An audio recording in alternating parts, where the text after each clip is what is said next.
जो है सीमा हैदर के बारे में न्यूज़ अपडेट दे रहे हैं और गुलाम हैदर के बारे में आवाज़ बुलंद कर रहे हैं। अस्सलाम वालेकुम खुरम भाई। जी, वालेकुम सलाम जी। सर बहुत शुक्रिया आपने अपना कीमती वक़्त दिया हमारे चैनल के लिए।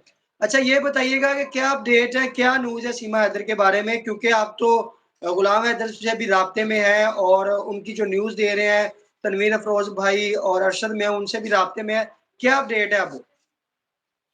देखिए न जिस तरह के गुलाम हैदर पाकिस्तान आया उसके बाद आपको पता है कि पेशरफ्त बड़ी तेज़ी से आगे की तरफ गामज़न थी और गुलाम हैदर अपने वकील डॉक्टर रोशन अली अज़ीज़ के साथ इस्लामाबाद गया, फिर वहाँ पे इंडियन हाई कमीशन गया, वहाँ पे पाकिस्तान फॉरेन मिनिस्ट्री गया, वहाँ पे पाकिस्तान और इंडिया से रिलेटेड यानी इंटरनेशनल सतह का ये केस था, तो इससे रिलेटेड जो इदारे थे वहाँ पर जाकर उसने अपना केस फ़ाइल किया और उसके बाद बताया कि किस तरह सीमा 4 बच्चों को लेकर इंडिया भागी और फिर उसके बाद उसने वो सर्टिफ़िकेट भी दिखाया, वो तस्दीकी सर्टिफ़िकेट जिसमें सीमा अभी भी गुलाम हैदर के निकाह में है। और सीमा जो इंडिया जाकर झूठ बोल रही थी कि गुलाम हैदर से उसकी तलाक हो चुकी है, अलहदगी हो चुकी है, वो सारा झूठ जो है वो गुलाम हैदर ने बेनकाब कर दिया।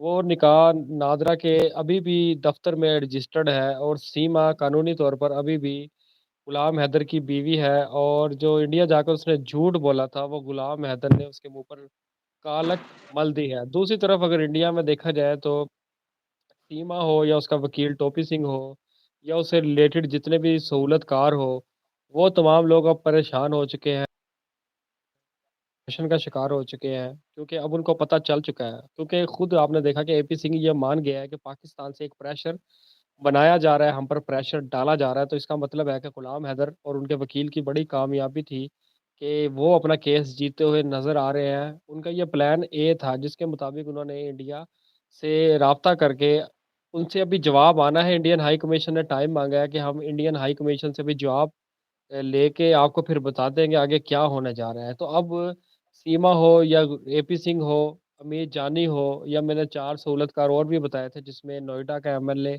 पंकज सिंह था, वो भी मुलविस था इस केस में, जनरल वीके सिंह था और महेश शर्मा था जो नोएडा का एमएल है और एमपी है सुनील शर्मा। ये लोग हैं जो कि अब भी सहूलतकारी फराहम कर रहे हैं।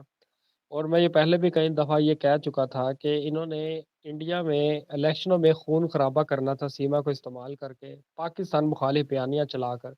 तो हमने तो इंडिया की 1 अरब 40 करोड़ अवाम को इस ये चूना लगने से बचा लिया और बता दिया कि आप जो है ना एहतियात करें और बीवेयर हो, ताकि आप इन लोगों के हाथों में गलत इस्तेमाल होकर पाकिस्तान इंडिया मुखालिफ जो नारे ये लगवाएँगे, खून-खराबा हो ना हो जाए और कुछ कीमती जानें ना ज़ाया हो जाए। क्योंकि इन्होंने सीमा को इस्तेमाल करना था, जो कि अब आपको पता है कि इंडिया में भी इलेक्शन होने जा रहे हैं, पाकिस्तान में भी इलेक्शन हो रहे हैं। लेकिन पाकिस्तान में कोई ऐसी चीज़ें नहीं है कि जो इंडिया मुखालिफ बयानियाँ चलाए। इंडिया में बीजेपी चलाती है, तो हमने तो बेनकाब कर दिया था उनका ये बयानिया। जी, बिल्कुल खुरम भाई जिस तरह आपने बात की कि इसको जो है आने वाले इलेक्शन के तौर पर यूज़ किया जा सकता है सीमा को, तो अभी तो बयान भी आ गया और कल मेरी जो एक इंटरव्यू में बात हो रही थी इंडियन से ही, वो कह रहे थे कि एपी सिंह जो है वो खुद चुनाव लड़ने आ रहे हैं। तो हुँ, क्या एपी सिंह जो है आने वाले इलेक्शंस में हिंदू, मुस्लिम और पाकिस्तान, इंडिया कार्ड खेलने वाले तो नहीं है? ये कार्ड खेल के वो वोट हासिल करना हुँ। चाहते हैं? देखिए, एपी सिंह जब से इस मामले पर आया, वो आपको नज़र ही आ रहा था कि एपी सिंह बीजेपी से एक बड़ी आला ओहदा लेना चाह रहा था, एक सीट लेना चाह रहा था, जो कि उसने पहले ही कह दिया था कि मैं सीमा को इसीलिए इस्तेमाल करूँगा क्योंकि ये मार्च तक जो है वो आपको पता है कि ये फाइनल हो जाएगा और वहाँ पे बीजेपी की मकबूलियत है। लेकिन ये टोपी सिंह अपनी सीट हासिल करने के लिए इस तरह का स्टंट करने जा रहा था जो कि हमने बता दिया, बेनकाब कर दिया। इसने पाकिस्तान मुखालिफ बयानियाँ चलाना ही चलाना था। आप इसके पिछले इंटरव्यू देखें जो कि मौज मस्ताना उसके चैनल पर ए टू ज़ी न्यूज़ पर वो मौजूद है, जिसमें एपी सिंह ने पाकिस्तान मुखालिफ बयानिया दिया, पाकिस्तान मुखालिफ जो है वो नारे लगवाए, पाकिस्तान के खिलाफ गलत और घटिया ज़ुबान इस्तेमाल की। इस घटिया इंसान ने वो ज़ुबान इस्तेमाल की जो कि एक वकील को नहीं इस्तेमाल करनी चाहिए थी। पहले तो सुप्रीम कोर्ट को चाहिए कि इसका लाइसेंस मनसूख कर दें। ये सुप्रीम कोर्ट का वकील कहलाने के लायक ही नहीं है, क्योंकि इसने इतने मुक़द्दस पेशे की जो है वो तौहीन की है। तो मैं ये चाहूँगा, दरख्वास्त करूँगा इंडियन जो सुप्रीम कोर्ट है, इंडिया की जो हाई कोर्ट है कि इसका सर्टिफ़िकेट जो है लाइसेंस मनसूख कर दिया जाए। ये वकील के नाम पर एक धब्बा है क्योंकि ये सियासत कर रहा है और उसमें वकालत को भी इस्तेमाल कर रहा है। तो जी, बजाय बिल्कुल इसके कि ये पाकिस्तानियों पर जी। बिल्कुल, एपी सिंह का आपका मुतालबा है कि लाइसेंस जो है मुअत्तल कर दिया कि जाए। गुलाम हैदर भाई की भी डेली वीडियोज़ आ रही हैं वो जो है उन्होंने भी यही कहा है कि इस खेल के पीछे जो है वो सारा जो मेन बंदा है वो एपी सिंह ही है और एपी हुँ। सिंह जो है इस वक़्त सीमा को यूज़ कर रहा है क्योंकि वो चुनाव में खड़ा हो रहा है और उसी के साथ-साथ वो सीमा और उसके बच्चों को इस्तेमाल कर कर उनको नचवा कर और लोगों से एड हासिल कर कर, रहमदिली कर कर वो अपने अकाउंट में पैसा मँगवा रहा है और पैसा खा रहा है। एपी सिंह का तो इस वक़्त रोज़ी-रोटी लगी हुई है सीमा के साथ। बिल्कुल। देखें पहले एटीएस जो है इस इनके पीछे लगी थी, एटीएस पर भी बड़ी कार्रवाई कर रही थी। अब सीबीआई आ गई है और दुबई से जो फंडिंग आई है एपी सिंह के अकाउंट में तकरीबन 5 से 10 लाख रुपया तो वो पकड़ लिया था। कहा ये जा रहा है कि ये करोड़ों की फंडिंग है।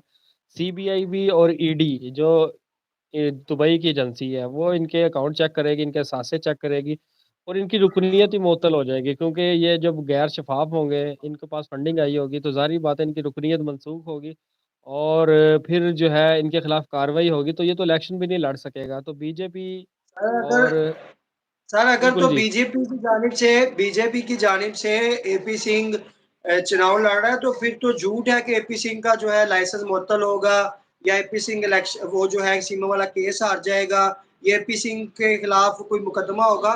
फिर तो एपी सिंह के खिलाफ कुछ नहीं होने वाला क्योंकि बीजेपी की एक काफ़ी अक्सरियत है इंडिया में और वो काफ़ी पावरफुल पार्टी है। बिल्कुल जी, बीजेपी मोदी की पार्टी है और आपको पता है कि मोदी जो है अब मैं उस पे हम देखिए पाकिस्तानी है तो हम इस तरह का उनके खिलाफ कोई बयानबाज़ी नहीं कर सकते। ये तो टोपी सिंह और सीमा ही कर रहे हैं ना, वहाँ पे जाकर पाकिस्तान मुखालिफ कभी आतंकवादियों का इल्ज़ाम लगा रहे हैं, कभी कह रहे हैं कि गुर्बत है, कभी फलाना है, कभी ढमकाना है। तो हम ये नहीं कहेंगे क्योंकि अब जो है दुनिया तरक्की कर रही है तो इस बयानिए से निकलना चाहते हैं, इस लड़ाई से निकलना चाहते हैं। वो बिल्कुल आपका इंडिया मुल्क के ये लोग है, भी हमारा बिल्कुल, इंडिया के लोग भी यही कह रहे हैं कि भाई किस जानिब चल पड़े हो? कोई हुँ, और काम नहीं है, तुम इतने बड़े वकील हो और तुम्हें हर वक़्त हुँ, उस औरत की पड़ी होती है, कोई और हुँ। काम नहीं है तुम्हें और इस अभी ये काम अंजू से के पीछे जो है पड़ा रहा। इंडिया का हाँ जी, नाम अंजू के बदनाम हो रहा है पीछे पड़ा दुनिया में। रहा। बिल्कुल, अंजू गई है तो उसके पीछे पड़ गया, फिर सोनिया अख्तर आई उसका केस ले लिया। यानी जितनी भी इंडिया में महिलाएँ हो जो कि मुतनाज़ा चल रही हो, जिनके इस तरह के मामलात हो, तो ये एपी सिंह ही क्यों ये केस पकड़ता है। तो इसका मतलब है कि मैंने जो सबसे पहले हमने पाकिस्तानी सोशल मीडिया एक्टिविस्ट ने ये कहा था कि ये लड़कियों का धंधा करते हैं, दुबई लेकर जाते हैं। एपी सिंह की बीवी इस मामले में मुलव्विस है, अमीर जानी मुलव्विस है, जो प्रोड्यूसर है उसकी बीवी मुलव्विस है। तो ये गलत नहीं है। ये जानबूझकर इनको वर्गलाते हैं, फिर वहाँ पे जो इंसानी स्मगलिंग है, ख़ुसूसन ख़वातीन के साथ वहाँ पे मकरूह खेल खेलते हैं। एपी सिंह के फार्म हाउस में जाकर उसकी अगर सीसीटीवी फुटेज निकालें तो पता चल जाएगा, दूध का दूध और पानी का पानी हो जाएगा कि एपी सिंह और सीमा फार्म हाउस में कितनी बार गए हैं। यानी कि आपके कहने